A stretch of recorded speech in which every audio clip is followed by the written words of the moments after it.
Why you should meet your clients face to face. So I'm travelling back from Manchester today and met 3 potential clients. It made me realise it's very important to get across your personality when you meet people in person. Nothing can take away the fact of meeting someone in person face to face in a relationship. It really helps build it. So even if it's meeting somebody out there for a coffee or whatever, systems and automated tools can't take away the human element. And it's really fundamental part of growing your recruitment business. One thing I've learned from when I built my agency is where I am today. It's very important for you as a business owner to make sure, get out and about and meet your clients in person. There's so much that can be done on email and other ways of contacting people, but the best way to work and the most valuable way to do it is by face-to-face connection.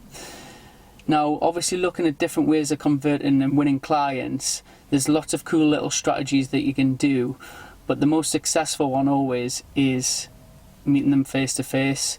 The first point is always dress smart, dress well, make sure you're finding out the person that you're meeting, what sort of environment they work at in terms of culture. Look them in the eye, give them a good handshake when you meet them. And I always accept when they ask, do you want a tea or coffee or whatever, I would always say, yes, I'll have a tea or I'll have a coffee, just to make it more comfortable that you're sitting down, having a casual chat with them and start the conversation, make it flow. So talk about hobbies, what you've been up to, what you like doing on a weekend, family life, just try and build that ease of rapport. Another tip is just to be yourself. So what I've learned from many different sales techniques, what you should do and what you should say, forget all that, just be yourself. Come across how passionate you are about what you do and what you really do well. So it gives them confidence that you are that authority figure that they need.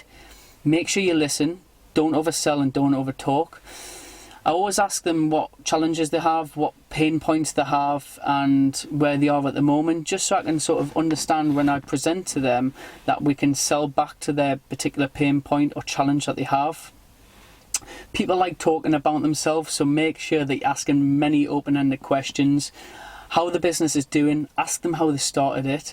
I always talk to them about what the growth plans are and actually be interested in the response. Show that you care, show that level of engagement, come across passionate and make sure you listen to their story. Tip number 2 should be confidence. So be confident when you're presenting back to a potential client and you're presenting your service or product.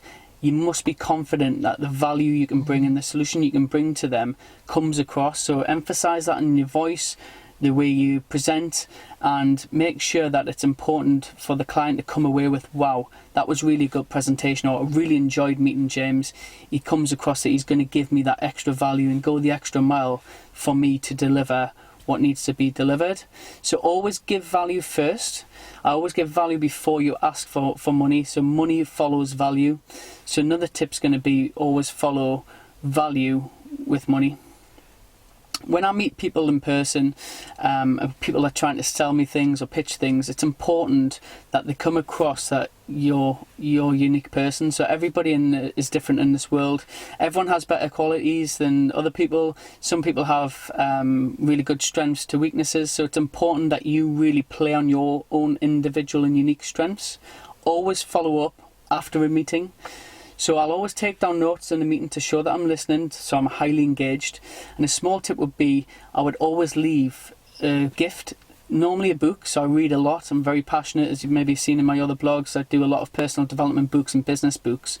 So always my little golden tip is I always leave them a gift to say thank you. So I'll always consider what hobbies, what type of business they've got and what book could benefit them, and I bring it along and say thanks very much for your time, I've actually brought you a little gift.